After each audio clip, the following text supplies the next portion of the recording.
দীর্ঘ ১.৫ বছরের টানাপড়েন ও কূটনৈতিক শীতলতার পর বাংলাদেশ ভারত সম্পর্ক নতুন বাস্তবতায় প্রবেশ করছে।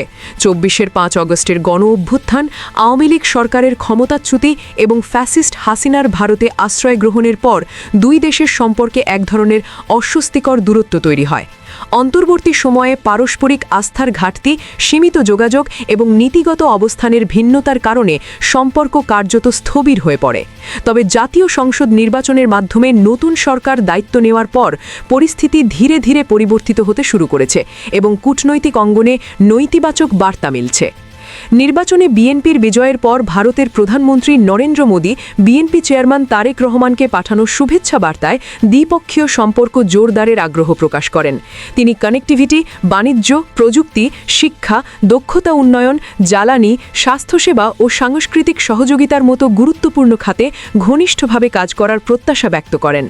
দ্রুত অগ্রসরমান দুটি প্রতিবেশী অর্থনীতি হিসেবে বাংলাদেশ ও ভারত পারস্পরিক প্রবৃদ্ধি ও আঞ্চলিক স্থিতিশীলতায় যৌথ ভূমিকা রাখতে পারে, এই বার্তাই ছিল তার বক্তব্যের মূল সুর।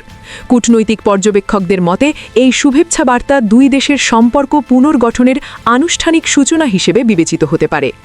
এরই ধারাবাহিকতায় বাস্তব ক্ষেত্রেও কিছু দৃশ্যমান অগ্রগতি হয়েছে। প্রায় ২ মাস বন্ধ থাকার পর ভারতে অবস্থিত বাংলাদেশ মিশনগুলোতে ভিসা কার্যক্রম পুনরায় শুরু হয়েছে। বিশেষ করে চিকিৎসা ভিসার স্লট বাড়ানো হয়েছে, ফলে জরুরি প্রয়োজনে ভারতগামী নাগরিকরা আগের তুলনায় দ্রুত সময় পাচ্ছেন। আসন্ন ঈদকে সামনে রেখে সীমিত আকারে পর্যটন ভিসা চালুর প্রস্তুতিও নেওয়া হচ্ছে, যা ধাপে ধাপে স্বাভাবিক পর্যায়ে উন্নীত করার পরিকল্পনা রয়েছে। কলকাতা কেন্দ্রিক কেনাকাটা ও চিকিৎসা ভ্রমণের বিষয়টি বিবেচনায় রেখেই এই উদ্যোগ নেওয়া হয়েছে বলে কূটনৈতিক সূত্রে জানা গেছে। এদিকে আগরতলা ও শিলিগুড়ির হোটেলগুলোতে বাংলাদেশিদের থাকার উপর আরোপিত নিষেধাজ্ঞা প্রত্যাহার করা হয়েছে এবং পুনরায় চালু হচ্ছে কলকাতা ঢাকা আগরতলা বাস সার্ভিস। জনগণের সরাসরি যোগাযোগ ও আঞ্চলিক সংযোগ বৃদ্ধির ক্ষেত্রে এই পদক্ষেপগুলোকে গুরুত্বপূর্ণ হিসেবে দেখা হচ্ছে। বিএনপি সরকারের শপথ গ্রহণ অনুষ্ঠানে ভারতের লোকসভার স্পিকার ওম বিরলা এবং দেশটির পররাষ্ট্র সচিব বিক্রম মিশ্রির উপস্থিতি সম্পর্ক উন্নয়নের কূটনৈতিক বার্তাকে আরও জোরালো করেছে। ওম বিরলা প্রধানমন্ত্রী তারেক রহমানকে ভারত সফরের আমন্ত্রণ জানিয়ে নরেন্দ্র মোদীর চিঠি হস্তান্তর করেন, যা উচ্চ পর্যায়ের রাজনৈতিক সংলাপ বৃদ্ধির ইঙ্গিত বহন করে।